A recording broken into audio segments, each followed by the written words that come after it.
ծառ, ծաղիկ, թուփ, ամպ, արև, լուսին, Թրիպ կասեն, չգիտեմ, վարտուշ կասեն, ռսիստրու փորձեց գցել Պուտինի գրպանը։ Չէ ու չէ, ես բան եմ, խզոր վարչապետ եմ։ Շպագատ է փորձում իշնել։ Մենք հələ որ սենց ձեր հետ խաղեր կտանք, Նույնիսկ այն շարմեն, որ ուտում են, հարկային տերորի են ենթարկում։ Այստեղ արյան հոտ է գալի։ Փիֆերտ ատում, պերաշկի ատում, ինքը հյուսի կերպարով է մտել։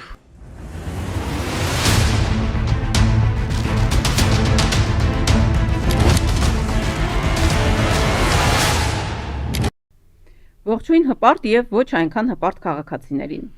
ողջույն 3 միլիոն վարչապետներին, բացի մի հոգավորից։ Մահակի եթերում հերթական ոդքասթն է, Դերենիկի հետ միասին մենք զրուցելու ենք շաբաթվա կարևորագույն իրադարձությունների մասին, իհարկե որքան որ ժամանակը մեզ ներում է, շատ երկար էլ չեն կարող խոսել Դերենիկ, բայց Չէ, կարող ենք խոսել, բայց ժամանակն մեղք են մեր հեռուստադիտողները, մեզ դիտողները, մեղք են, ամեն դեպքում մինչ այդ նրանց հորդորենք, որպեսզի չմոռանան, միանան մեր էջերին, տարածեն, կոմենթեն։ Սրտի կարեկնացին, լայքին, դեպի չմոռանաք, իմիջիայլոց նկատել եմ, որ կամ մարդիկ մեկնաբանությունների մեջ հենց այդպես էլ գրում են Արեկ Նազին սրտիկ, Դերենիկին լայք։ Շատ շնորհակալություն, ես զգացված եմ։ Ես էլ եմ շնորհակալ։ Հիմա Արեկ Նազինից ենք խոսելու, երևի սկսենք ամենաթարմ թեմայից, հա, Կրեմլյան վոյաժներից Նիկոլ Փաշինյանի, մինչ այս ինչ էր անում Նիկոլ Փաշինյանը, բոլորին մեղադրում էր Արցախը հանձնելու մեջ, ծառ, ծաղիկ, թուփ, ամպ, արև, լուսին, նախկինների մասին արդեն մոռացել է, հիմա էլ նոր մեղավոր է գտել, ասում է Պուտինն է մեղավոր։ Պուտինը երկու անգամ ասել է, որ Արցախը Ադրբեջանի մաս է, դրա համար էլ ես գնացի Պրահայում ճանաչեցի Արցախը Ադրբեջանի մաս։ Բայց այստեղ ահագին զարգացում ունենք Դերենիկ, որովհետև եթե նախկինում նախ ինքը ասում էր նախկիններն են տվել, չէ, այդ զոմբիացված զանգվածին ինչպես էին իրենք մատուցում, ասում էին նախկիններն են տվել Արցախը, ուղղակի չգիտես ինչի Ալիևը չէր վերցնում, սպասում էր, որ Նիկոլը գա նոր հանձնի։ Հիմա արդեն մի քիչ առաջ են գնացել, կամաց ընդունում են, որ իրենք են իրականում հանձնել, որովհետև Նիկոլը արդեն այո, անկեղծորեն խոստովանում է, որ ես եմ Պրահայում Արցախը ճանաչել Ադրբեջանի մեջ, բայց ասում է Պուտինն է մեղավոր։ Դե ինքը հստակ աշխատում էր ընտրազանգվածի հետ, իր ընտրազանգվածի գլուխը լվանալու, ուղեղները լվանալու օպերացիա իրականացնում եւ ըստ նպատակահարմարության նա կարող է ասել նախկիններն են տվել, Պուտինն է տվել, չգիտեմ, Հարևան Պողոսն է տվել, այսինքն իրավիճակից կախված։ Մի օր էլ կարող է ասի ես եմ տվել, հա, ու ասում է, չէ, որովհետեւ սկզբից ինքը ինչ էր ասում, Արցախը տանք, որ ունենանք խաղաղություն, փրկենք Հայաստանը, ճիշտ եմ, ու միջանցք չտանք։ Սյունիքի միջանցքը չտանք։ Այդ էր, չէ, հիմնավորումը։ Այսինքն կամ Արցախ, կամ Հայաստան։ Okay, համոզեց բոլորին, ասեց Արցախը տվեցինք։ Նո, իրենց թե համոզել է բոլորին։ Դե իր ընտրազանգվածի մասին է խոսքը, այստեղ ես խոսում եմ այն մարդկանց մասին, ովքեր հավատում են Նիկոլ Փաշինյանին, էլի։ Մեր տրամաբանությանը հավատացողները արդեն ամեն ինչ գիտեն։ Ու ինչ ասեց պահեցինք Հայաստանի ինքնիշխանությունը, Հայաստանը եւ այլն, եւ միջանցք չտվեցինք, այ ուզում էին մեզանից միջանցք, դե նոյեմբերի 9-ով ստորագրել էր, որ միջանցք պետք է լինի, այսինքն ճանապարհ Ադրբեջանի եւ Նախիջևանի միջև ռուսական վերահսկողությամբ։ Ասես դե չտվեցինք, որովհետեւ դա հարված էր Հայաստանի անկախությանը եւ այլն հիմնավորումները հիշում եք, ես չխորանամ, ու ասենք մի 2 տարի, հա, մի քանի տարի հետո դրանից ստորագրելուց 5 տարի հետո ինքը նույն միջանցքը տվեց Միացյալ Նահանգներին 90 քանի տարով։ Թրիպի անվան, նույն միջանցն է, այստեղ հիմա թրիպ կասեն, չգիտեմ, վարտուշ կասեն, այդ միջանցքին էական տարբերություն չկա։ Միջանցքային տրամաբանությամբ ինքը տվել է այդ միջանցքը Միացյալ Նահանգներին, որի շահառուն առաջերտին Ադրբեջանն է, հետո Թուրքիան եւ Միացյալ Նահանգները։ Դրա համար երբ որ Միացյալ Նահանգները Բաքվում խարցա է ստորագրում ստրատեգիական համագործակցության Ալիևի հետ, Վենսը որ ստորագրեց, չէ, Բաքվում, այնտեղ առանձին կետ կա։ Եթե Ադրբեջանը հետ է ստորագրում, թրիպի մասին չէ ստորագրում, էլի, դա էլ կա։ Ու այնտեղ նշված է, որ Ադրբեջանը անխոչնդոտ ուղի է ստանում, երկրորդ հոդվածն է Նախիջևանի հետ կապվելու համար, փոխադարձ կապվելու համար։ Այսինքն այստեղ ակնհայտ է, որ այստեղ միջանցք կա տվել Նիկոլ Փաշինյանը, այստեղ նույնիսկ քննարկել էլ չարժի, էլի, բայց քանի որ գնացել էր Կրեմլ եւ Նիկոլ չէ լինի եւ եթե Արցախի հանձնելը ինչ որ մեկի գրպանը չգցեր, այս դեպքում ասենք փորձեց գցել Պուտինի գրպանը։ Էս էլ է իր ընդրազանգվածի համար անում, ուղեղները նույն լվանալու տրամաբանությունն է այստեղ աշխատում, որ տեսեք ես ասենք գնացի Կրեմլ, ասեցի ով է իրականում մեղավոր Արցախը տալու հարցում եւ հետ եկա։ Հետո մյուս նյուանսերին էլ կանդրադառնանք, բայց ինչ է ասում։ Ես 2-3 անգամ լսել եմ այդ հատվածը, դրա համարից կաթ է հասնում, Նիկոլ Փաշինյանին 3 անգամ լսելը։ Այնտեղ ասում է, հա, Նիկոլ Փաշինյանը Պուտինը այնտեղ ասում է, որ դու գնացիր Պրահա 22 թվականին եւ Արցախը ճանաչեցիր Ադրբեջանի կազմում, մենք այնտեղ էլ ոչ մի բան չէինք կարող անել, որովհետեւ հենց այդպես էլ կարող է, ինչ կարող էր անել։ Այո, որովհետեւ դա դառնում է Ադրբեջանի ներքին գործը այլևս, հա։ Իմիջիայլոց այդ ժամանակ առաջինը Անդրանիկ Թևանյանը բարձրաձայնեց, հա, ու նույնիսկ ընդդիմությունից ասում էին, չէ, ասում են այդպես բան չկա։ Նիկոլը ԿՊԱ-ականները իշխանությունները ինչ էին ասում, սուտ եք ասում, դուք մեզ մեղադրանքներ եք ներկայացնում, չկա, նման երթում պատում էին ուտում, որ այդպիսի բան չկա։ Նիկոլ Փաշինյանը Պրահայում Արցախը չի ճանաչել Ադրբեջանի մասին։ Հիմա երբ որ ասում է քո իր ներքին գործը դարձա, մենք այդտեղ գործ չունենք, մեծ հաշվով, էլի ես շատ པարզ եմ ներկայացնում այս ամեն ինչը։ Եվ Նիկոլ Փաշինյանը սրան ինչ է հակադարձում։ Ես ուղղակի ապշել էի, էլ այդ բանի պահի ժամը, երբ որ ինքը հակադարձեց, այդ առումով հակադարձել էլ չէ։ Ասում է, բանը, հա, ես ճանաչեցի, բայց միայն այն բանից հետո, ես խնդրում եմ ուշադրություն, միայն այն բանից հետո, երբ դուք 2 անգամ հայտարարեցիք, որ Արցախը եղել է Ադրբեջանի կազմում։ Այսինքն, այս մարդը, որը խոսում է ինքնիշխանությունից, անկախությունից, անկախ քաղաքականություն վարելուց, հայտարարում է, որ իր պատմական, ստրատեգիական կարևոր որոշումներից մեկը պայմանավորված է եղել 3-րդ երկրի նախագահի 2 անգամ արված հայտարարությամբ։ Բա դու անկախ էիր, բա դու ինքնիշխան էիր, բա քո ընդրազանգվածին ապացուցում ես, որ բարձրացրել ես ինքնիշխանությունը Հայաստանի, այսինքն բարձրացրել ես այնքան, որ ասենք 2 անգամից ես, հա, բանանում, Արցախ հանձնում, տարածքներ հանձնում, 2 անգամ այն ժամանակ ասենք մի անգամ կամ կես բերան էին ասում, այդ ձև է ստացվում։ Բացի դրանից, այստեղ շատ կարևոր հանգամանք կա այս առումով։ Հետաքրքիր է, որ այստեղ ինքը իրեն դիրքավորում է որպես Ռուսաստանի իբր էլի կուրս տանող բան գործիչ։ Այսինքն մի դեպքում երբ իր զոմբիները շատ են սիրում այդ ձևակերպումը ռսիստրուկ, այսինքն մատերիալ պարագայում ռսիստրուկը Նիկոլ Փաշինյանն է։ Այո, շատ ճիշտ ձևակերպեցիր։ Այսինքն ինքը իրեն այդ ժամանակ զգացել է ռսիստրուկ, գնացել ասենք Արցախը ճանաչել Ադրբեջանի կազմում հետ է եկել, բայց այլ դեպքերում ինքը շատ ուժեղ հակառուս գործիք է։ Խզոր վարչապետը, ինքնիշխանիստ խզոր վարչապետը, ասենց բամյա ջղայն հայացքով թող նայր Պուտինին, ասեր չէ ու չէ, ես բան եմ, խզոր վարչապետ եմ, ինքնիշխան եմ, ես չեմ անելու այն ինչ որ ինձանից դուք պահանջում եք։ Բայց ասենք լավ, Պուտինը օրինակի համար ասում է գնա քեզ մոստից գցի, ուրեմն պիտի գնա գցի։ Իր ներկայացրած տրամաբանությամբ, այո, ստացվում է, որ ասենք Նիկոլը ասի, հա, գնա գլուխդ Պուտինը Նիկոլին ասի գնա գլուխդ պատովը դուր, ինքը գնալու է դա, բայց այստեղ մի կարևոր բանի վրա եմ ուշադրությունն ուզում հրավիրել, հասկացողներս ամեն ինչ հասկանում են, ուղղակի կամ մարդիկ, ովքեր այսպես նյուանսների մեջ չեն խորանում եւ շատ չեն բացում էլ այդ ամեն ինչը։ Տեսեք, այն դեպքում երբ դա հաճելի է, բխում է Ադրբեջանի շահերից, Ալիևի շահերից կամ Էրդողանի շահերից, ինքը դառնում է պրոռուսական։ Ասենք Պուտինը ասենց ասեց, դե ես էլ ով էի, որ չգնայի, ասենք Արցախը բանը այդ սինու վրա չհանձնեի Ալիևին։ Այլ դեպքերում երբ դա բխում է Հայաստանի շահերից, Հայաստանի անվտանգության շահերից, ինքը հակառուս է։ Ասենք պետք է ասենք հակառուսականությամբ այստեղ զբաղվել ու այս ամեն ինչ այնտեղ ֆիքսվում է։ Պատահական չէ, որ Օվերչուկը Ռուսաստանի Դաշնության փոխվարչապետը դրանից հետո շատ կոշտ հայտարարություններով հանդես եկավ, այսինքն երկրորդ օրը հանդիպումից հայտարարելա, որ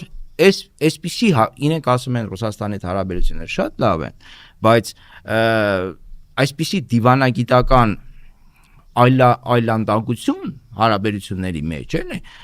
որևէ այլտեղ ես չեմ նկատել։ Ինքը ասում է շատ լավ են հարաբերությունները, բայց Ռուսաստանի փոխվարչապետը հայտարարում է, որ ակնհայտ է, որ Հայաստանը պատրաստվում է մտնել Ռուսաստանի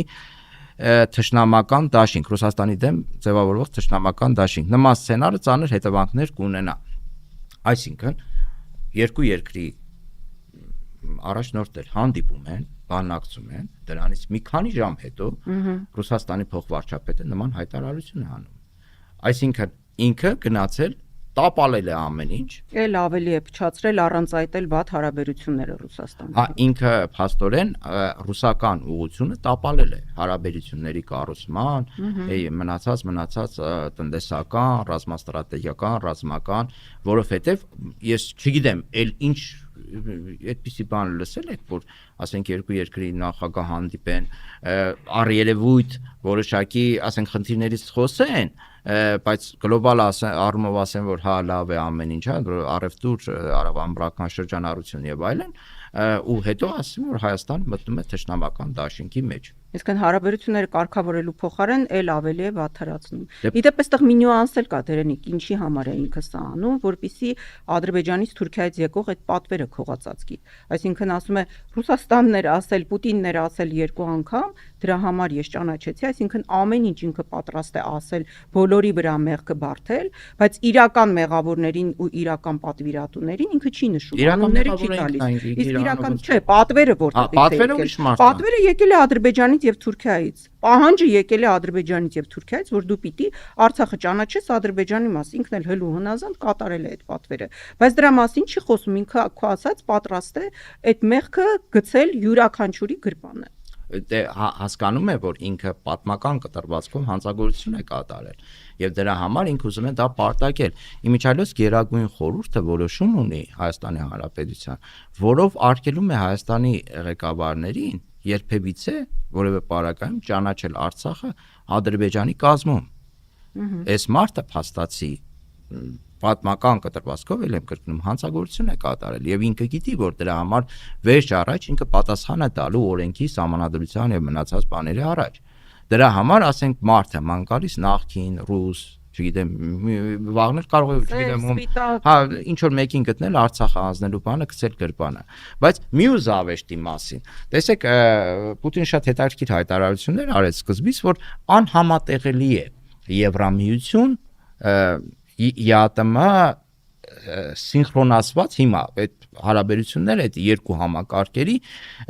երկու տեղում միաժամանակ չես կարող գտնվել աշխարհաքաղաքական ճողված կստանաս իրականում հիմա Նիկոլ Փաշինյանը քանի որ ինքը իրեն համարում է Նապոլեոնից 5 պակաս գործիչ հավանաբար էլի Փորձում Քրիստոսից հետո ինքն է կամ հետո կամ առաջ դա հիմա դժվար է ասել որովհետեւ իրոք ինքը իրեն Հիսուս Քրիստոս հետ նմանացնում է հիմա ինքը աշխարհաքաղաքական շպագատ է փորձում իջնել երկու աթոռների վրա նստել այնտեղից ասում են տղա ջան չի լինի էլի այտենց բան մի խոսա այդ ձևի բաներ այնտեղ պատահական չէր գազի գնի մասին հիշատակումը որ 6 անգամ տարբերություն կա հա իդեպ մեր ունկնդիրներն էլ դա էլ պիտի իմանան որ այս աշխարհաքաղաքական շպագատի արդյունքում Նիկոլ Փաշինյանի Ռուսաստանը գազի գինն էլ կարող է արդարացիորեն բարձրացնել, որովհետև եթե բարձրացնել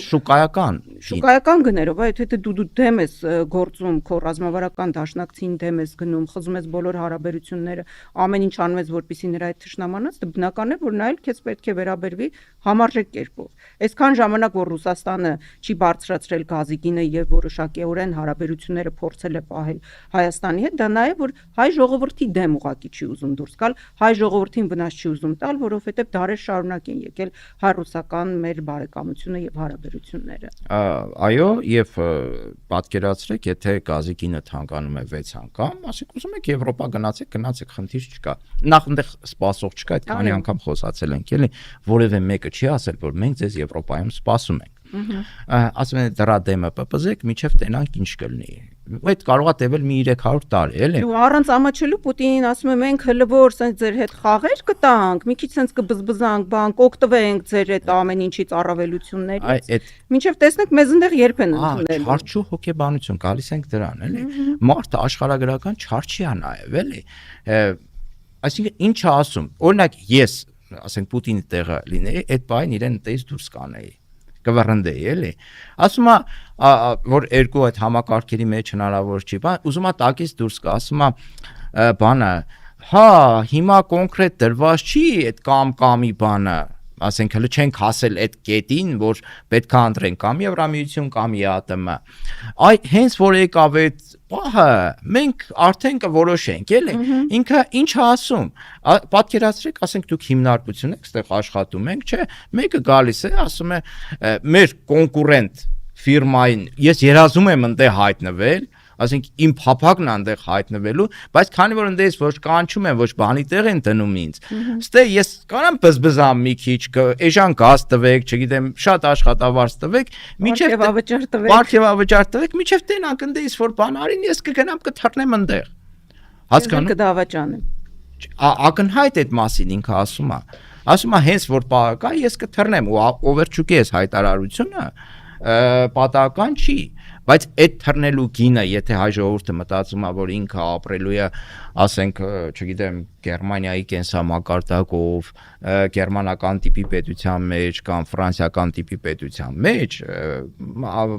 ես բարեկեցության բանի տեսանկյունից եմ ասում, էլի, ինքը չարաչար սխալվում, որովհետև այնտեղ դու չես հայտնվելու նախ այս վերջի շրջանում Եվրամիությունը ընդհանրապես այդ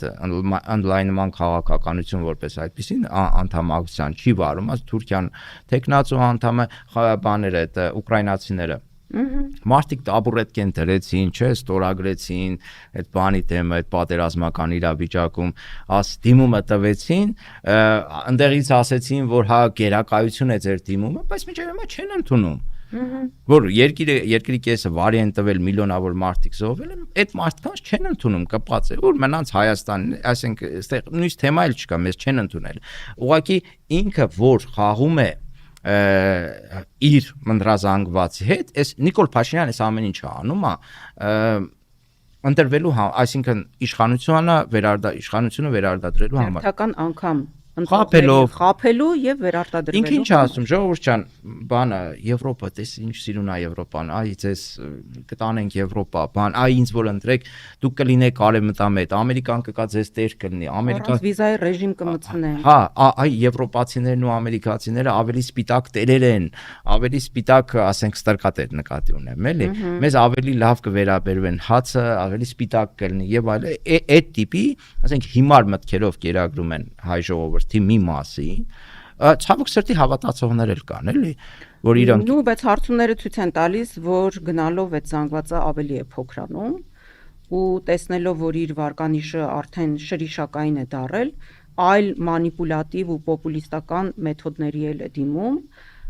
ես նկատի ունեմ օրինակ կենսաթոշակների բարձրացումը, երբ տարվա կեսից ինչ արեցին, որոշում կայացրեցին, որ պիտի կենսաթոշակները 10,000 դրամով իրենք բարձրացնեն, այն դեպքում, երբ որ բյուջեով նախատեսված միջոցներ չունեին։ Բայց սա պետական ընտրակաշառք էր, պետք է ժողովրդին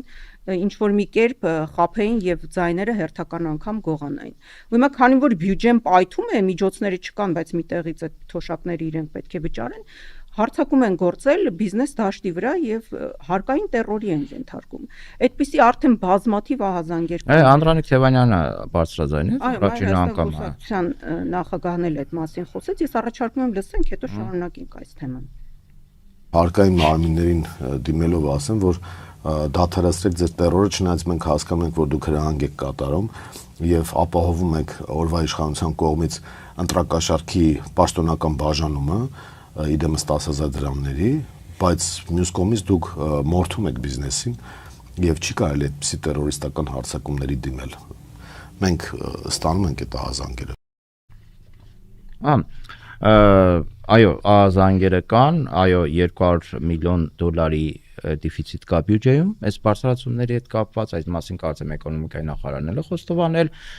որ մենք խնդրեմ ենք ունենալու եւ որտեղից է գտնելու Նիկոլ Փաշինյանը, հո իր գրպանից չի բերելու իր միլիոնները բաժանի ժողովրդին, մտնելու է բիզնեսի գրպանը, ինքը քերելու է բիզնեսի, մանր, միջին, խոշոր եւ այլն, մտնելու է գրպանները, ասելու է բերեք կանխավճար տվեք, այսքան հարկ տվեք, որովհետեւ ասենք հերիք չի անում, բայց ընդհանրապես պետք է ինք իր գրպանից չի ծախսելու է պետ բյուջեի գրպանից, այսինքն պետ բյուջեից, քանի որ պետ բյուջեն իրենք համարում են իրենց սեփական գրպանը։ եւ հարգելի բիզնեսի ներկայացուցիչները պետք է իմանան, որ Նիկոլ Փաշինյանը 10,000 դրամ, այսպես ասած, ընտրակաշառք բաժանելով ինքը դա արել է իրենց հաշվին, ոչ թե պետբյուջեի հաշվին, իրենք են այդ ամեն ինչի խավորը, ինչու է թոշակների բարձրացում արել, որովհետև ինքը հասկացել է, որ իր ընտրազանգվածի մեջ շատ են 60-65 պլյուսները թոշակառու տարիքի մարդիկ շատ են, հետևաբար պետք է այդ ուղղությամբ ինչ-որ քայլ անի, որպեսզի ամրապնդի իրենց այդ ցեմենտաբետոնի ընտրազանգվածին։ Եվ դա այն դեպքում, երբ որ ընդամենը 2 ամիս առաջ այս որոշումից իրենք ասում էին, որ որևէ տարբերակ չկա կենսաթոշակները բարձրացնելու, ավելին թոշակառուները չգիտեն թե որտեղ պետք է ծախսեն այդ 10,000 դրամները։ Այսինքն 2 ամսվա մեջ կենսաթոշակ ստացող մեր հարգելի հայրենակիցները, տարեցները արդեն իմացան թե որտեղ պիտի ծախսեն այդ 10,000 դրամները։ Դե հասկացա, որ այնտեղ կորցնում է, այս թեմաների մասին նաև մեր հյուրի հետ կխոսանք քիչ հետո Ստեփան Դանիելյանի հետ։ Եվ պետք է հստակ հասկանան, հա, ինքը շատ սիրում է ասել, վայ հարկ տակ էս կլնի, այն կլնի, հասկանաք պետությունը ոնց է, հարգելիներս, այդ թոշակների բարձրացումը բերելու են բիզնեսի քթից եւ արդեն բերում են տերորի ենթարկելով,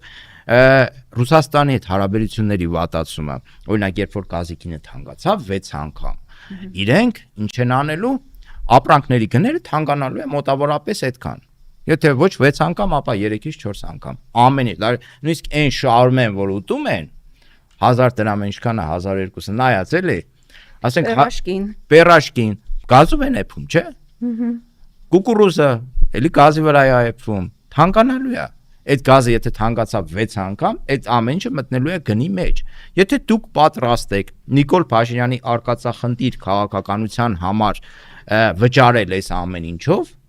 անվտանգությունը էլ չենք ասում, դա էլ մի ուրիշ թեմա է, կարող ենք մի առանձին հաղորդման ընթացքում խոսել, դուք հայտնվելու եք կոտրած տաշտակի առաջ, այդքան բան։ Իդեպս հարկային տերորը նաև իրականացվում է զուգահեռ այն բանի, որ բանկային համակարգում էլ վարկային տերորի են ենթարկում մեր քաղաքացիներին, սա էլ նշենք, որ Նիկոլ Փաշինյանի իշխանության տարիներին բանկերի եկամուտները 11 անգամ ավելացել են դերենից։ Բերանով ես ասում, պատկերացնում ես 11 անգամ եկամուտները ավելացել են, բայց սրա մասին իրենք չեն խոսում, սա իրենք չեն տեսնում, այն դեպքում, երբ որ դժվար չէր տեսնել, այսինքն շատ հեռու չպետք է գնային, օրինակ ազգային ժողովում սենց մի հատ գլուխը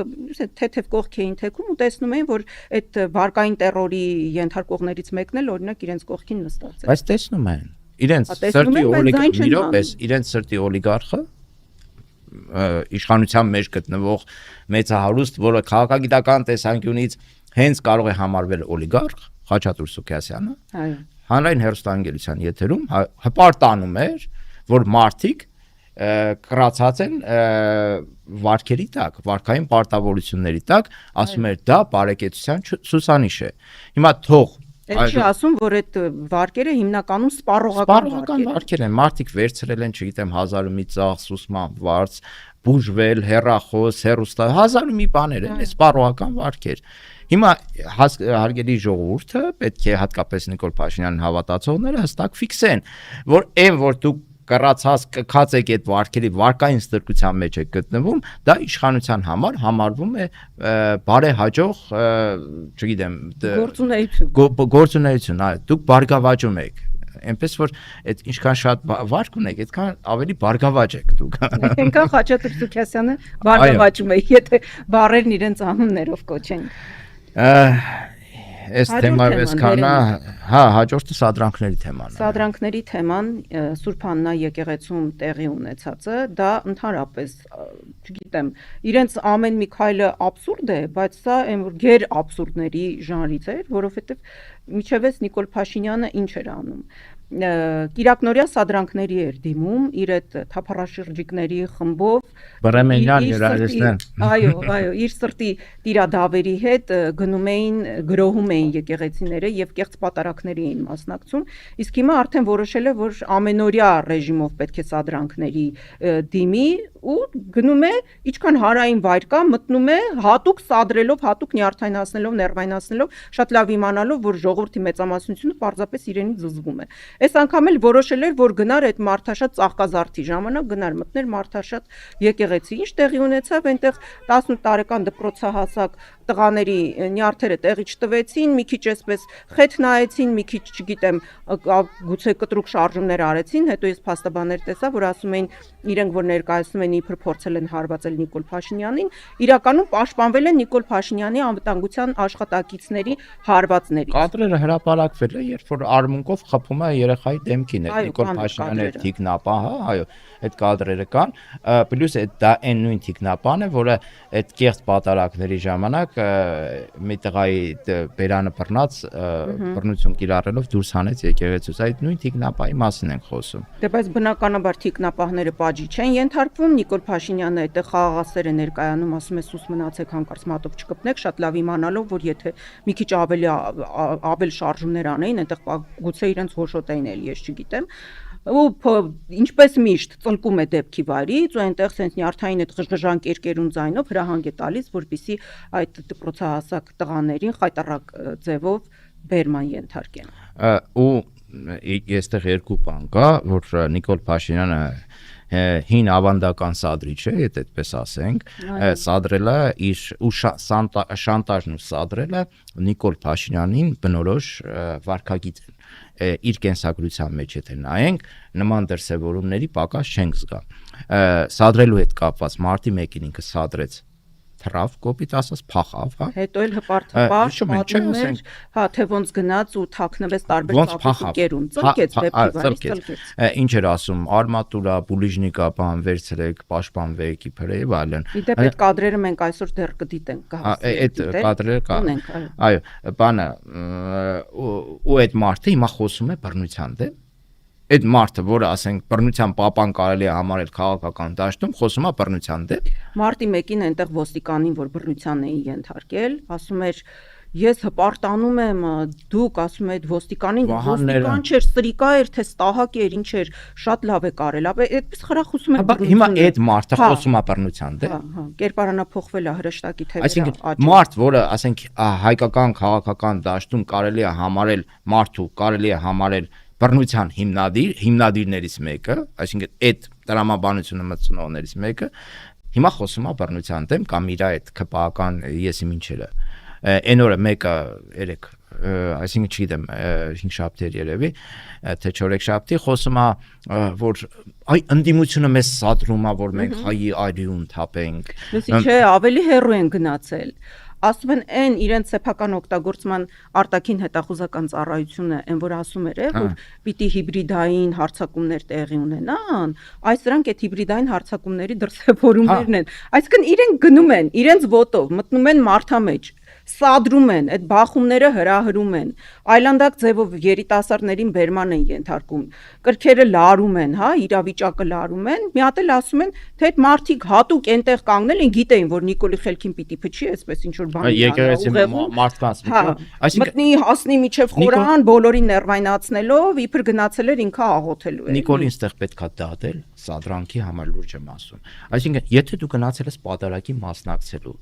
ինչի ես գնում ամենավերի գլուխը խորանի մոտ կանգնում հոգեվորականների քահանաների կողքին։ Մի հատ մեկը բացատրեք ինձ էլի, ասեք, դե ինչ էր մոռացել դու։ Ասենք պատարակի բաղացիչ մասը իր, չէ՞ մասունք էր, ինչ էր գնացել այնտեղ կանգնել էլի։ Իրոք եմ ասում։ Ժողովրդի միջով դու այդքան բանը արել ես եկեղեցու նկատմամբ, հոգեվորականների նկատմամբ։ Դու գիտես, որ բարեպաշտ քրիստոնյա հայերի գերակշիռ մեծամասնությունը զզվում է քեզանից, դու մտնում ես դրանց միջով, որ ինչ անես, որ ինչ լինի սա։ Այստեղ մի քանի նյուանս կա դերենիկ։ Նախ Նիկոլ Փաշինյանի սիրտը սադրանքներ է ուզում ու ինքը ընդհանրապես սիրտը արյուն է ուզում, հա, եթե ավելի կոնկրետ ասենք, նրա սիրտը արյուն է ուզում ու ինքը ոտքից գլուխ միշտ էլ եղել է սադրիչ։ Ինքը սադրանքների սիրահար է։ Երկրորդ հերթին ինքը ամեն ինչ անում է, որպեսզի այս սադրանքների ու այս տեսարանների շնորհիվ լրատվական դաշտի առաջին տողերում լինի, այսինքն անկախ նրանից լավ կխոսեն, վատ կխոսեն, փնթի տեսարան կլինի, իր տեսքից կխոսեն, իր հակահիգենիկ ձևով պերաշկի կուկուռուզ ուտելուց կխոսեն, կարևոր չի ինչի մասին կխոսեն, կարևորը որ իրենց մասին խոսեն։ Հաջորդ դրվագը նա է, որ ինքը պարզապես երազում է, որ արյուն թափվի։ Իրենք ասում են իբր ընդդիմությունն է ուզում արյուն թափվի, բայց իրենք երազում են, որպեսզի Նիկոլ Փաշինյանը բռնության ենթարկվի։ Այսինքն ինքը ամեն ինչ անում է իր գործողություններով, որպեսզի իրեն բռնության ենթարկեն։ Դու պատկերացնում ես հանկարծ Աստվածյանի, եթե այդպիսի բան տեղի ունենա, ինքը իր նպատակին հասնի, մի էսպիսի աղմուկ են բարձրացնելու, հարայ, հասեք, Նիկոլ Փաշինյանը հալածյալի կերպարանքի մեջ է մտնելու, իբր ես այսպես խաղաղասերն եմ, ուզում եմ խաղաղություն բերեմ, իսկ այն նախկին այդ բաները, սադրիչները, ռևանշիստները իրենք ամեն կերպ ուզում են պատերազմ բերեն, չեն ուզում, որ խաղաղություն լինի։ Ու այս հիշում ես հայտնի մուլտֆիլմ կար, որ ասում էր սատանա կա քաղաքում, սատանա կա քաղաքում։ Հիմա մեր հայրենակիցներին ընդամենը մնում է հորդորել, որ սիրելի հայրենակիցներ, երբ որ դուք տեսնում եք, որ Նիկոլ Փաշինյանը պտտվում է քաղաքով, տնից պարզապես դուրս մի եկեք, որովհետև այս մարդը ոտքից գլուխ շառ է, մեկ տեսար այդ շառը չես իմանա որտեղից եկավ ու կպավ քեզ, հետո չես իմանա արդեն թե ինչ կանեն քեզ հետ, մի բան էլ ձեզ մեղավոր դուրս կանեն, շառից փորձանքից հեռու տնից դուրս մի եկեք, երբ որ տեսնում եք, որ սատանան քաղաքով պտտվում է։ Կարողա նստեք, կարողա չգիտեմ, այլ բռնության դրսևորումներ լինի ձեր դեմ ու այստեղ մի բան ավելացնեմ ու երևի անցնենք հյուրին, հա, Արեգնաս։ Մի քանի դրվագել իդեպ հիշատակենք, դու ասացիր Նիկոլ Փաշինյանի սադրանքների հետ կապված։ Մարտի 1-ը ասացիր, ես նաև հիշում եմ, որ պատերազմից անմիջապես հետո դեկտեմբերի 19-ին 20 թվականին գնաց Եռաբլուր, հիշում ես, դեռ մեր երիտասարդ հերոսների գերեզմանները Արմեին ու բերում էին ամեն օր բերում էին նոր մարդկանց այո այդ լարված իրավիճակում ծնողներն էլ այնտեղ կանգնած որպեսզի թույլ չտան որ Նիկոլ Փաշինյանն ու այդ հրոսակախմբերը կողկրտեն գերեզմանները բայց սրանք են համառ կենթանու հա նման հայտնի կենթանու նման այդպես համառությամբ երեսները պնդացրեցին ու ուղղակի ներքուժեցին, գրոհեցին Եռաբլուրը, հերթական սադրանքին դիմեցին, այո, ու սկսեցին իրենց սմբակներով կողկրտել մեր երիտասարդների գերեզմանները։ Դա պարզապես խայտառակություն։ Պատկերացնում ես, ասենք մարդուն սպանես, հետո գնաս Պանիխիդայի։ Հաջորդ կադրերն էլ հիմա էլ ենք տեսնում այս կադրերը ինչպես էին 44 օրյա պատերազմի զոհերի ծնողներին հարազատներին ավելի ուշ էր հա այս կադրերը արդեն թևերը ոլորելով ձեռքերը ոտքերը քաշելով այսպես խայտառակությամբ բերման ենթարկվում հիմա սրանց ով է սադրել ասենք ինքը որ իր շարասյունով հղի կնոջը սպանեց ով էր սադրել իրան որ արյուն թափի սպանի Դե հիմա չենք հասել դրան, բայց դրան էլ կհասնենք, ասեն հատուկ այնտեղ կանգնել էր, որպեսզի ինքը իրեն իմիջիալուց այդ ժամանակ այդպիսի վարկածներ էլ էին, գիտես, իրենք շրջանառության մեջ դնում իրենց ֆեյքերի միջոցով, որ այդ աղջիկը խեղճ սոնան, հա, վառ հիշատակ նրան իհարկե, որ ինքը հատուկ է տեսնելով, որ Նիկոլ Փաշինյանի շարասյունն է անցնում, հատուկ է ոտքա առաջ դրել ու ինքը որպեսզի անցնի փողոցը, հատուկ չի սпасել։ Նույնիսկ այսպիսի ստորագույն վարկածներ էին իրենք առաջ քաշում, որպեսզի արդարացնեին Նիկոլ Փաշինյանին։ Հետո էլի դրվագներ կան սադրանքների հետ կապված, հիշում եք այդ հանրահավաքների ժամանակ երկու կողմը հանրահավաք էր անում հենց Նիկոլ Փաշինյանը երթեր դուրս եկել, նաև ընդդիմությունը օպերայում, կարծեմ նույն օրն էր։ Ինքը միտումնավոր այդ հանրահավաքը ուղղորդեց իր կողմնակիցների օպերա, որտեղ ընդդիմություններ հավաքված ու այդ ճաղերը մի կերպ փրկեցին, որ բախումներ չլիներ ընդդիմության եւ ԿՊԱ-ականների միջև, շատ մեծ էր այդ արյուն թափելու հավանականությունը, որ Նիկոլի սիրտը փառավորվեր, էլի, այդ արյուն թափելուց։ Հետո Սյունիք գնալը հիշում ես։ Սյունյաց ողջույնները հիշում են, բոլորս էլ հիշում են։ Հասյո այդ պատերազմը։ Էլի երեսը պնդասնելով տեսնում էր, որ իրեն որևէ մեկ ուրախ չի, որ այնտեղ գնացել է, դե կադրով չի երևում, չէ՞ շատ։ Ողջույն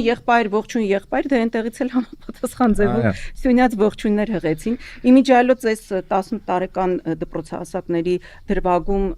ամենաստորագույնն ու զզվելի ձևով իրեն պահեց նաև սա էլ հիշենք, հա, կարկառուն ԿՊԱ-ական, այն կոկորտի լոսագետ Գարիկ Սարգսյանը խայտառակ մի գրառում էր պարզապես կատարել, խայտառակ։ Ու սա այն նույն Գարիկ Սարգսյանն է, որ մինչև 2018 թվականը նույնիսկ սեփական կատուչ ուներ։ Նա ունի այդ Ես չգիտեմ ինքը սեփական ոչիլ ուներ թե չուներ, գուցե սեփական ոչիլ ունեցած լիներ այդ ժամանակ, բայց սեփական կատուչ ուներ, նկարում էլ տեսանք, հա, կադրում տեսանք, ինչպես էր մեքենայի ղեկը ձեռքին բռնած գյուղի փողոցներով վազվզում, երազելով, որ ինքը երբևէ մեքենա կունենա թե չի ունենա։ Ու հիմա սա մարդ է դարել։ Վիդիտելի արդեն ինքը այնքան կա, որ ծաղրում է մեր դպրոցահասակ տղաներին, ծաղրում է նրա հարազատներին, ու ընդհանրապես ծաղրում է մեծ բոլորիս։ Արեկնաս, ես ասեմ ու անցնենք արդեն հյուրին, երևի։ Գարիկ Սարգսյանի մասին լավ կադրեր կան, դա էլ պիտի ցույց տանք դերենի։ Դրանից հետո անցնենք հյուրին։ Դրանից հետո նոր կանցնենք հյուրին։ Եղավ, ուրեմն իշխանությունը չի փչացնում մարդուն։ Իշխանությունը ուղղակի բացահայտում է մարդու իրական դեմքը։ Հիմա սրանց իշխանություն տվել են, իրենք վարդի պես բացվել են։ Իրենց ամբողջ այդ չեղածարժե համակարգով, ստախոսությամբ, ասենք, սրան ինչ ասես։ Ես որևէ խոսք գնահատական չեմ կարող։ Իրենց պատկերն է դա բացապես։ Հա, ասենք քաղաքապետ ունեն են Տավրոս, ասենք շալվարներ իջացնում, չգիտեմ, ծնողների առաջ մայրաթորի բակում, ասենք հպարտանում են, չեն ամաչում։ Հիմա ժողովուրդ չան համակերպվեք, որ միջև հունիսի 7-ը դուք ունեք նման իշխանություն։ Հիմա չեն կարա ուրիշ ձև միջև հունիսի 7-ը։ Հունիսի 7-ից հետո կունենաք ուրիշ իշխանություն եւ ամեն ինչ կամած, շատ կամած կդզվի ինձ թվում է։ Հիմա Կոկորդիլոսագետ Գարիկ Սարգսյանի հերոսությունների մասին ֆիլմ դիտենք 7 օրը լրատվավ լուծական կայքը դեռ 7 տարի առաջ էր տեսանյութ պատրաստել նրա այդ հերոսությունների մասին։ Մի հատ վերհիշենք, մի քիչ թարմանանք, հետո արդեն դիմավորենք մեր հյուրին։ Կախարդական փայտիկ կա, եւ այդ կախարդական փայտիկը արդեն իսկ իր գործը սկսել է։ Նիկոլ Փաշինյանը վարչապետ դառնալիս խոստանում էր կախարդական փայտիկի միջոցով ապահովել թռիչքաձև տնտեսական աճ ու ներդրումների առատություն։ Կա սուտ, կա լկտի սուտ եւ կա վիճակագրություն։ Вот у меня один знакомый, тоже ученый, у него 3 класса образования. А он десятку за полчаса так нарисует, не отличишь от настоящей. Ինչ վերաբերում է ներդրումներին, ապա այստեղ մի փոքր խնդիրներ են առաջացել կապված կոկորդիլոսի, ավելի ճիշտ դրա ձվերի հետ։ Гена, крокодил. Ինչպես Ազատություն ռադիոկայանին տված հարցազրույցում էր նշել Փաշինյանի գաղափարական թևի խորհրդանիշներից մեկը, Արարատի մարզպետ Գարիկ Սարգսյանը, կոկորդիլոսի բուծմամբ զբաղվել ցանկացող տանզանիացի ներդրողը նախ չի կարողացել վիզա ստանալ Զվարթնոց օդանավակայանում, եւ բացի այդ պեկում չեն կարողացել կողմնորոշվել, թե կոկորդիլոսի ձուն թռչնի է, թե կենդանու։ Մեր ներդրողի Հայաստան գալու հետ կապված որոշ խնդիրներ կար, քանի որ ներդրողը Տանզանիայից է եւ վիզա չենք կարողանում տրամադրել Զվարթնոց օդանավակայանում։ Ես գրությամբ դիմել եմ արտգործնախարարություն, որպեսզի կոնկրետ այս ներդրողի մասով վիզա տրամադրվի։ Կար նաև որոշ խնդիրներ պեկում, չէին կարող մեր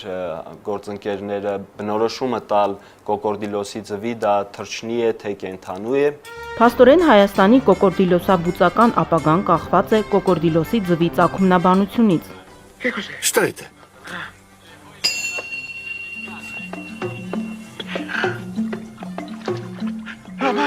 Мама, минутку. Извините. Простите меня. Подождите,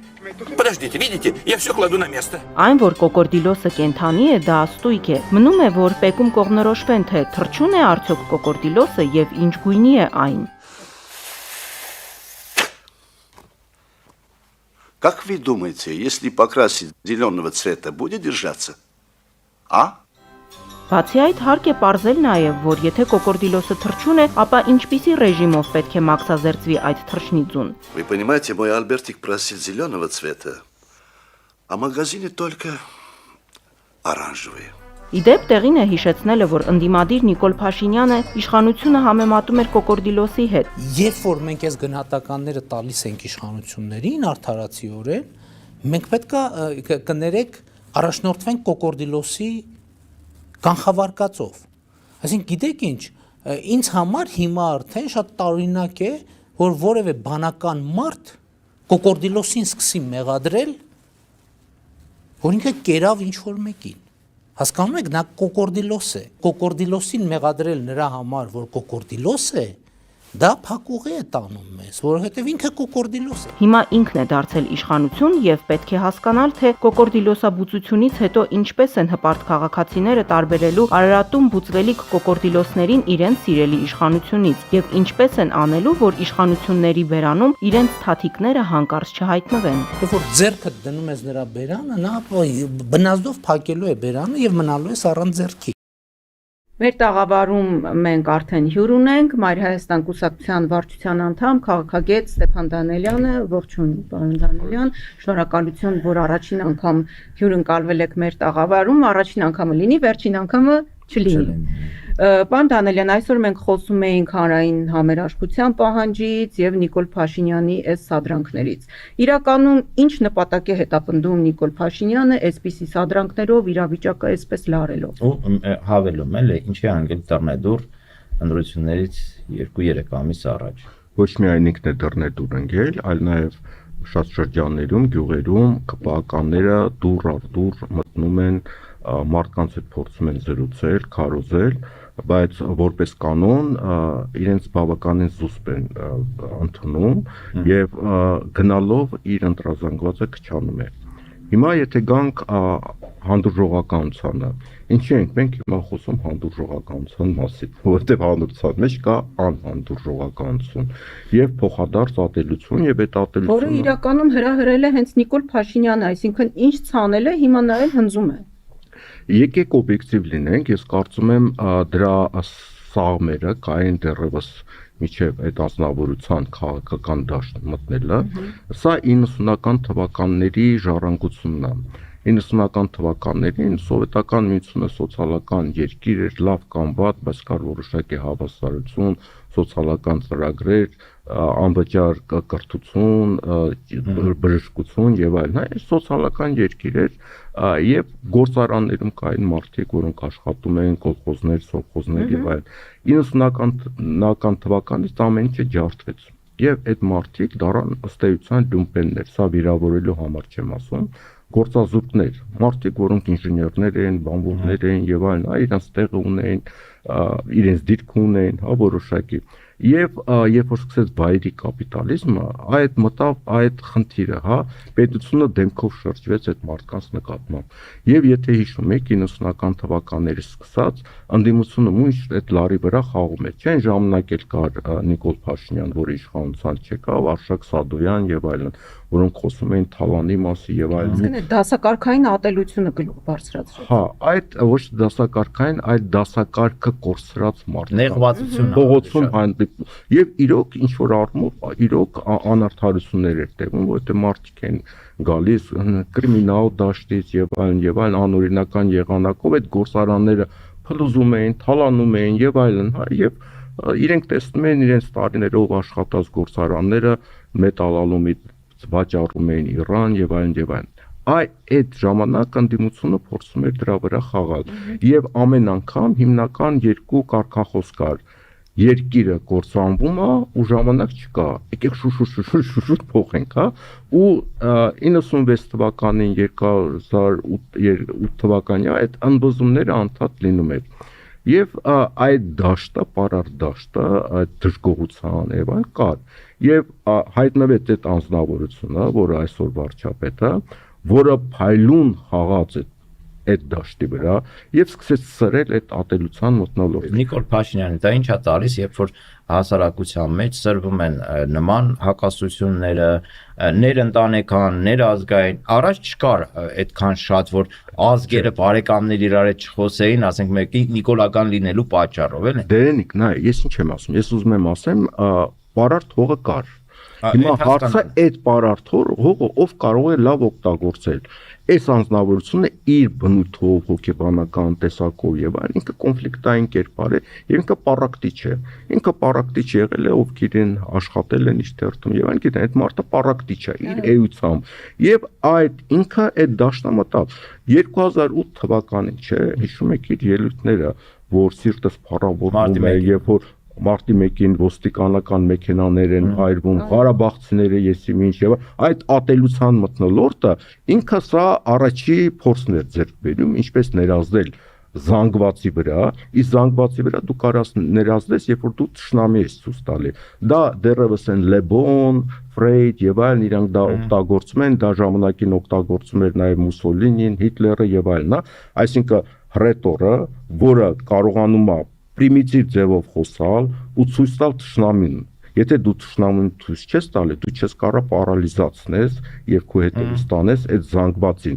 Եվ հենց մարտի 1-ին ես էլ այն ժամանակ ուղղակի այնտեղ էի, չէ՞, հասկանալու համար ինչ է կատարվում, միջև այդ կրակոցները եւ այլն, ես զարմացել եմ, ուրեմն այնտեղ բավականին շատ մարդիկ որ երկաթի լոմերով քարեր էին ջարդում, արմատուրաներ էին վերցնում եւ այլ, ու սա ինչ որ զանգված էր, ու դա քաղաքի զանգված չէր արդեն, դա բերված զանգված էր, եւ զգում եմ որ այստեղ արյան հոտ է գալի, եւ այդ արյան հոտը պետք է մեկ այլ բեմում դուրս գալ, եւ այդ արյան կոչ անել, եւ այս անձնավորությունը առաջի դպրոց անցա մարտի 1-ին նման կոչերի միջոցով։ Ես առաջարկում եմ, որպեսզի մենք վերհիշենք այդ կադրերը եւ թե ինչ ատելության քարոզ էր տանում Նիկոլ Փաշինյանը, ինչ հակաօրինական կոչերով էր հանդես գալիս 2008 թվականի մարտի 1-ին, այնուհետև կշարունակենք մեր զրույցը։ Նիկոլ Փաշինյանը 2008 թվականի մարտի 1-ի գլխավոր դերակատարներից էր։ Ըրեք, չեք պատկերացնի հոգիս ոնց էր փառավորվել, երբ որ իմացա, որ ոստիկանների ձեռից վահաններ ու մահակներ եք։ Լիքը հարավոր։ Այդ նա էր կոչանում հավաքվել, զինվել ու մեր քաղաքն ազատագրել Ղարաբաղցի տականքներից։ Հավաքում ենք ինչքան հնարավոր է շատ մարդ, ստեղծել պաշտպանական դիրքեր։ Քար կլինի, չգիտեմ, աղբաման կլինի, ոչինչ, նստարաններն էլ չի խանգարի։ Մենք մեր քաղաքը պետք է ազատագրենք Ղարաբաղցի տականքներից։ Տղաները արձանի կերպով այդ ոստիկան կոչվածին հանեցին եւ ինչ-որ ճիշտ է, դա ճիշտ են ասում, դա ոստիկան չեն, դա սրիկա է եղել, եւ սրիկային ինչ-որ հասնում են արել են տղաները, ու ճիշտ են։ Փողոցային գրոհով իշխանությունը վերցնել չհաջողվեց եւ Նիկոլը ծլկեց դեպքի վայրից։ Խնդիր ունեի բնականաբար այնպես անել, որ ինչ չձերբակալեմ փոքրիկ միջանցքով, որի գոյության մասին շատերը չգիտեն, ովքեր չեն օգտագործել այս միջանցքը, չգիտեմ։ Այս ավտոտնակները այն ժամանակ դարպաս բան չուներ, սա կիսակառույց շենք։ Վազեցի պատասպարվեցի դրատան գարաժ։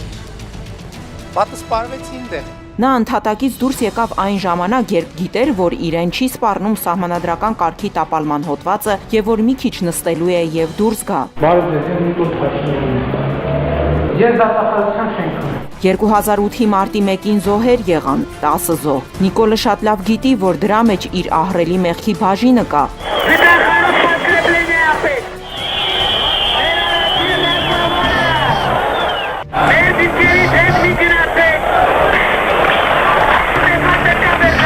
Մարտի 1-ն իրոք տոն է Փաշինյանի համար։ Չլիներ մարտի 1-ը, ինքը հնարավորություն չէր ստանա քաղաքական կարիերա անելու, ողբերգությունը տարիներ շարունակ շահարկելու եւ ի վերջո վարչապետ դառնալու։ Մարտի 1-ը Նիկոլի ազդեղային ժամն է։ Տեսանք փաստացի այն ինչ էր, այն մասին էր, ինչ խոսում էր պարոն Դանիելյանը, շատերը երևի մոռացած կլինեն, որովհետև հիմա ինֆորմացիան շատ արագ է ընթանում։ Պարոն Դանիելյան, խոսում ենք այդ տեխնոլոգիաներից, հա, ինչպես առաջնորդները հիմնականում վատ նպատակներով իշխանության եկած առաջնորդները թշնամու կերպարներ ստեղծելով ներքին եւ արտաքին պահում են իրենց իշխանությունը։ Հիմա սա այդ դեպքն է, երբ որ Նիկոլ Փաշինյանը ստեղծում է թշնամիներ հասարակության ներսում, Ղարաբաղցիներ, նախկիններ, արտաքին ռուսներ, էլի կան ինչ-որ փորձենք էլի մարդիկ գտնենք եւ դա օգնում է իրեն մոբիլիզացնել ընտրազանգված եւ պահել իշխանությունը։ Բնականաբար դու պետք է թշնամի ցույց տաս եւ նաեւ որպեսզի մեծ զանգված մոբիլիզացնես, դու պետք է պարզագույն լեզվով խոսաս։ Դեռ հետաքրքիր օրինակներ կային Ֆրեյդի մոտ, Լեբոնի մոտ եւ այլն, որոնք ասում են, եթե հավաքում է մեծ զանգված, ասենք 10-20 հազար մարդ, որոնց մեջ կարող են շատ ինտելեկտուալ անձնավորություններ լինել, դու պետք է խոսես այնպիսի լեզվով, որը 13-14 տարեկան երեխան նույնիսկ հասկանալի է։ Դու պետք է ինչքան զանգվածը մեծանում է, այդ մակարդակը իջնում է։ Ու դու պետք է, ասենք, առաջերտին թշնամի ցույց տաս։ Դու պետք է անդադ կարգախոսներ ասես, կարգախոսները կրկնես, նույն բանը մի քանի անգամ կրկնես, Նիկոլ Փաշինյանը։ Եվ այդ մեկ մարդը դու ես, եւ այդ մեկ մարդը դու ես, անդադ կրկնում։ 19-րդ դարի, 20-րդ դարի շատ հետաքրքիր տեխնոլոգիաներ են, որը Հիտլերներ օգտագործում, Գեբելսներ օգտագործում, Մուսոլինիներ ամենափայլունը օգտագործում եւ հայլու առաջ կադրեր կան, որ ինքը պարապում էր, հա, ժեստեր էր անում, որ զանգված առաջ խոսելու։ Եվ հանուն ճշմարտության ասենք, այս անձնավորությունը փայլուն կարողացավ դա իրականացնել, այսինքն որոշակի շնորհ տաղանդ ինքը այդ առումով ունի։ Ու երբ որ ինքը պրիմիտիվացնում է, բայց զանգվածը չկա, դու արդեն հեռուստատեսության առաջ ես եւ այլն, չէ՞, այդ էներգետիկան զանգվածի պրիմիտիվ չկա, արդեն զբոյա տալի խնդիր։ Ինչ առումով։ Զբոյա տալի մարդիկ չեն նայել։ Մի բան է, երբ որ կուդեմը 100,000 է եւ էներգիա է հավաքում։ Մի բան է, որ ամեն մեկը տունը նստած, ասենք լսում է, ինքը արդեն պրիմիտիվ մակարդակից բարձրանում է։ Իսկ ինքը բարդացնել չի կարողանում։ Դրա համար ինքը փորձում է այդ հին տեխնոլոգիան օգտագործել, չի հասկանում, որ նույնը չես կարող։ Այսինքն բարդ Դանիելյան, այլ բան է, երբ որ ասենք մի 10,000 հոգի հավաքված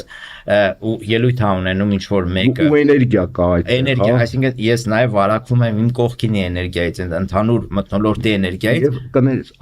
անհատականությունը կորցնում ես։ Այսինքն մեծ զանգվածում անձը իր անհատականությունը կորցնում է, դառնում է ամբողջի մաս։ Այսինքն ամբողջային գիտակցությանն ստեղծում է այդ գիտակցությունը եւ տարածում է վիրուսի նման, այլ բայց հիմա Facebook-ով որ այդ սրտիկները ռաբիզի տակ երկել, բարելը, գլխարկել, չգիտեմ, փիպերտը, կուկուրուզը, պերաշկին եւ այլն, դրանք ինչի համար է։ Ինքը տեսել է, որ 18 թվականին իր ամենամոլի պաշտողները հենց այդ զանգվածներ, հա։ Այսինքն ռաբիզը լսող, այսինքն որոշակի ինտելեկտուալ մակարդակի մարդիկ են։ Ինքը ասել հասկացել է, որ այդ է իր զանգվածը։ Հիմա ինքը այդ զանգվածից ուզում է այդ լեզվով խոսալ։ Ինքը այդ փիպերտ աուտում, պերաշկի աուտում, ինքը ոչ թե հանդրությանը բարձրացնում է սոցիալական առումով, գիտակցության առումով, որտեղ եթե դու եկար իշխանության, պետք է բարձրացնես, մեխանիզմներ մտցնես, հա, հանրությունը կրթելու, սոցիալական խնդիրները լուծել։ Ինքը դա չի արել։ Ինքը ուզում է իջնել իրանց մակարդակին, ինչ են կանել հերո չի իրականում։ Ու բայց երբ որ ինքը մտնում է մետրո եւ մենակ է մտնում կոնկրետ մարդկանց հետ, դա արդեն ամբողջ չի, կոնկրետ մարդը ինքը իրանց հետ արդեն չի կարողանում խոսալ։ Ինքը այն մակարդակում է խոսում, բայց իր դեմը արդեն անձ է, ամբողջ չի։ Ուտեղ իր մոտ չի աշխատում այդ իր նախկին փորձը։ Սկսում է սուտ խոսել այդ ընթացքում, ընկնում է հիստերիայի մեջ, գորգորում։ Հա, այսինքն ինքը կարող է խոսել ամբողջ հետ, ինքը կարող է ասենք 100,000-անոց հանրահավաք կառավարել, էներգիա տալ եւ այլն, բայց հենց անհատական արդեն իջնում ես ռացիոնալ, մատե ամբողջային գիտակցությունը շատ դեպքերում իրրացիոնալ է, չէ՞։ Իջնում ես ռացիոնալ մակարդակի, արդեն զբոյա տալիս, որովհետեւ դե ասենք Նիկոլը ինչ ռացիոնալ։ Հետո տեղ ուրիշ մի հարց կա, որտեղ եթե այդ օրինակները նույն Հիտլեր, Մուսոլինի եւ այլն, այդ մարդիկ ունեն որոշակի հոգեբանական տիպաժ, խառնվածք, այսինքն իրենք սիրում են ամբողջ, իրենք սիրում են, որ ամբողջ իրենց սիրում է, երբ որ գոռում են, ասենք Նիկոլ վարչապետ կամ Նիկոլ Փրկիչ կամ չենք իրենք Հիսուսի հետ էր համեմատում, Պապ Թագավորի հետ էր համեմատում եւ ինքը մտել էր այդ բանի տակ, կադրերը կան, երբ որ ինքը նույն Իրանում էր ելույթ ունենում, Սպահանում, Թեհրանում կամ բանում, ինքը ռեալ մտել է այդ կերպարի մեջ եւ այդ մարդկանց հոգեբանական առումով իրենք միսիաներական գաղափարներ ունեն, առաքելություն են իրականացնում։ Իր ամեն մի խոսք ինքը փորձում է ցույց տալ, որ ինքը առաքյալ է, իսկ երբ որ իրան չեն հասկանում, ինքը անջվածն է, այսինքն այդ հիմար զանգվածը չի հասկանում, որ ինքը եկել է փրկի առաքելությունն է իրականացնում եւ իրան հալածում է։ Դեռ արդեն Հիսուսի կերպարի մեջ է։ Այսինքն ինքը Հիսուսի կերպարով է եկեղեցի մտել։ Այո, ինքը Հիսուսի կերպարով է մտել ու հանգարց իրեն դուրս են անում, բայց ինքը դրանից բաց չի զգում։ Այդ ժողովուրդը այնքան ցածր է, չի հասկանում, որ ինչ բան ինքը քարտեզն է չէ բերել, ինքը փրկում է, չէ, տեսեք քարտեզ են բերել, պատերազմ են կանգնել, փրկում են։ Միայն չասեք, որ ինքը դրան հավատում է։ Ես կարծում եմ, երբեմն ինքը դրան հավատում է, որովհետև այդ կերտվածքի մարդիկ, երբ որ դերի մեջ մտնում են, իրենք սկսում են հավատալ իրենց։ Դա հոգեկան լուրջ խնդիրների մասին կասկած կա։ Չէ։ մեծ հաշվում։ Պարոն Դանելյան, հասկանալի է, որ ինքը փորձում է իր զանգվածին գեր ատոմիզացնել եւ նաեւ գեր կոնսոլիդացնել, պարզապես չի ստացվում, բայց մյուս կողմից էլ մենք ասում ենք հանրային համերաշխության անհրաժեշտության մասին ենք խոսում, բայց ինչպես դու կարող ես համերաշխ լինել, ինչպես կարող ես քո նյարդերը ամուր պահել, երբ օրինակ դու գնում ես եկեղեցի աղոթելու, մեկ էլ տեսնում ես, որ այդ եկեղեցու դեմ Փաշազադեի հրահանգով հարցակում իրականացրած անձնավորությունը ներս է մտնում, այսինքն դու արդեն քո էմոցիաներն չես կարողանում կառավարել։ Հանդուրժողականությունը ինչպես ստեղծվեց։ Լավ, հանդուրժողականությունից մենք խոսանք, բայց քանի որ այդ մարդիկ իրանք նարցիս են, իրանք ոնց որ են վամպիրների նման մարդապետ, որ էներգիան կլանեն, հա, ինքը անընդհատ այն ամբողջ համանգալի, որտեղ շատ մարդ հավը եւ ուզում է մտնի մեջը։ Այդ նարցիսն է, որը այդ էներգիան ուզում է կլանի եւ երկրորդը իր մասին խոսեն։ Կարևոր չի, լավ կխոսեն, վատ կխոսեն, բայց ինքը լրահոսի կենտրոնում պետք է գտնվի։ Երբ որ լրահոսի կենտրոնում չի գտնվում, ինքը արդեն սկսում է քանդվել։ Վախենում է, որ իրեն մոռանան։ Բայց փայլուն լուծում է այդ խնդիրը։ Ուշադրության կենտրոնում գտնվելու, նաեւ ընդդիմությունն է դրան աջակցում, որոշ դեպքերում նաև մենք ստիպված խոսում ես, էլի, ստիպված հնարավոր չի չխոսել։ Շատ լավ կլինի, որ այդ ընդդիմությունը ընդհանրապես մոռանա իր մասին եւ խոսեն, մենք էլ որպես ընդդիմություն, ապագայի ծրագրերի մասին, այսինքն մարդկանց հետ արդեն լուրջ խոսակցություն տարվի, ոչ թե ինչ է եղել, այլ մենք ինչ ենք ուզում անել, որովհետև տեսեք, երբ որ մենք խոսում ենք համերաշխության մասին, երբ կարող ենք մենք այս երեքովս լինել համերաշխ, երբ որ ունենք ընդհանուր նպատակ, ապագայի նախագիծ, որը մեզ միավորում է, մենք գնում ենք այդ ուղղությամբ։ Եթե հանրությունը ժողովուրդը չի տեսնում ապագայի նախագիծ, մեզ ինչ է սպասում, հույս չունի, չկա ոգևորություն, այսինքն միավորող ոչինչ չկա, առավել ևս այս անձնավորությունը բոլոր միավորող կոդերը ծրագրավորված ոչնչացնում է։ Պատմությունը մեր ամոթալի է, այդ տարածքները մերը չեն եղել, մենք հայրենիք չունենք, պետություն է, այսինքն հայրենիք պետությունը իմիջիալ դա առանձին շատ հետաքրքիր թեմա է, այսինքն պետություն եւ հայրենիքը դա տարբեր բաներ են։ Հիմա մենք չենք տեղավորվել դրանց մասին երկար խոսելու թեմա։ Եկեղեցին է որպես կառույց համաշխարհային ամբողջ հայությանը միավորում է եւ ժամանակին այդ համայնքներ եւ այն եկեղեցու միջոցով է ստեղծվել եւ մենք պետություն չունենալով չենք զուլվել, հա, որովհետեւ եկեղեցին դա կառավարման համակարգ է, կրթությունն է, ինչ որ առումով գիտությունն է, եկեղեցիները բանկային դեր են կատարել, մարդիկ չգիտեն չէ որ եկեղեցին սուբսիդավորել է գյուղացիներին 15-րդ դարում 16-ում դրա մասին ոչ ոք չի խոսում չէ չգիտի այդ առևտրականները որ կային մուրհակներ են օգտագործում բանկում գումարը եկեղեցում դնում են մյուս եկեղեցում թուղթը ցույց տալուց ստանում են չէ այսինքն սենց մեխանիզմներ է գործել մարդիկ չգիտեն դրա մասին որ եկեղեցին մի այնտեղ աղոթել եւ այլն չէ դա կազմակերպչական չէ սոցիալական մեծ ստրուկտուրա է եղել հիմա որ կա սփյուռք հասկացողություն այդ եկեղեցի շուրջն է չէ այնտեղ հավաքվում են ինչ որ միջոցառումներ են անում արարողություններ եւ այլն այսինքն ինքը այդ բոլոր կետերը ոչնչացնում է եւ տանում է որ համերաշխ չլինեն որովհետեւ այն արժեքը ազգային արժեքները որոնք կա այդ արժեքներով ինքը դավաճան է դրա համար որ ինքը դավաճան չլինի պետք է լինի փրկիչ պետք է այդ կետերը ոչնչացնել Պարոն Դանելյանը լավ առաջարկ արեց նոր մտածեցի կարող մյուս հաղորդման ընդհանրապես իր մասին չխոսենք Արեգնաց ու ներկայացնենք մեր ծրագրերը սոցիալ-տնտեսական անվտանգային նաեւ Ես կարծում եմ, որ քանի նաև մոտենում է նախընտրական շրջանը, շատ լավ հնարավորություն է այս փուլում, որպեսզի ուժերը, քաղաքական ուժերը խոսեն իրենց ծրագրերից եւ ներկայացնեն իրենց առաջարկները եւ անցյալը մեզ բաժանում է, պարակտում է ըստ էության։ Իսկ ապական այս բaragայում կարող է միավորող լինել։ Ես քո հետ համաձայն եմ Տերանիկ, որ մենք հետագայում շատ ավելի պետք է խոսենք մեր ծրագրերից, քան սրա ծառածներից։ Անսպառ է, որովհետեւ իր մասին խոսելը ամեն օր մի թեմա տալիս է, ամեն օր մի սկանդալ, մի մեկ միջազգային արենայ է դուրս գալիս խայտարակվում, ասում է եթե խայտարակվել, ապա միջև վերջ հիմա Նիկոլ Փաշինյանի կրեդոն է դարել, էլի։ Գնանց այնտեղ խայտարակվեց, հիմա այստեղ բազմաթիվ ծանոթներ կան տարբեր երկրներում, եվրոպական եւ այլն։ Ուրեմն սա ինչ որ անում է Բարձում է, այնտեղ լուսաբանում են լավ որպես բան։ Լավ լուսի ներքո են Չէ, ծաղրի որ այսպես մի հատ կուրիոզ դեմք է։ Եվրոպայում են ծաղրում։ Դե ոնց որ մենք Թրամփից ենք ուրախանում, հա, իր ապուշություններին։ Նույնը սրան են անում, ասենք սա մի ապուշ էլ այնտեղ կա, հա, ասենք։ Ու բազմաթիվ Չէ, լուսաբանում են հերոստատեջյան կայֆ են բռնում, հա, ասենք ասենք։ Օրինակ ես ղազախների մոտ եմ տեսել, ռուսները, հա։ Զանգում են իմ ծանոթներ, ասում են մենք սկսել ենք թաքցնել, որ հայ ենք։ Որտեւ ասում են, եթե ձեր առաջնորդն է, բա դուք ինչ եք, հա, որ ձեր դուրը գալիս ընտրել, ու սա ռեալ լուրջ խնդիր է, մարդիկ ամանչում են, ուղիղ իմաստով ամանչում են, որ իրենք հայ են։ Եվս մեկ անգամ ընդգծենք, որ հունիսի 7-ին շատ լավ հնարավորություն կա, որպեսզի մենք փոխենք այս իրավիճակը եւ այո, չամաչենք, որ մենք հայ ենք։ Եվ ունենանք այնպիսի իշխանություն, որը ներկայանալի կլինի թե մեր առաջերտին, մեր համար, էլի, մեր շրջանակներում, այլ նաև համաշխարհային մակարդակում, էլի, ինչքան կարելի է ամոթի մեջ ապրել։ Շնորհակալություն, պարոն Դանելյան, իրոք շատ հետաքրքիր զրույց էր, շատ հետաքրքիր թեզեր ներկայացրեցիք, իսկ մենք մեր դիտողներին եւս մեկ անգամ դերենիկ չմոռանանք, ասենք, որ միանան, ինձ սրտիկեն, քեզ հավանեն։ Ինչ կարելի է ինձ էլ։ Պարոն Դանելյանի լիքը սրտիկներ։ Սրտիկներ։ Կոնկուրենտ ունեմ արդեն։ Այո։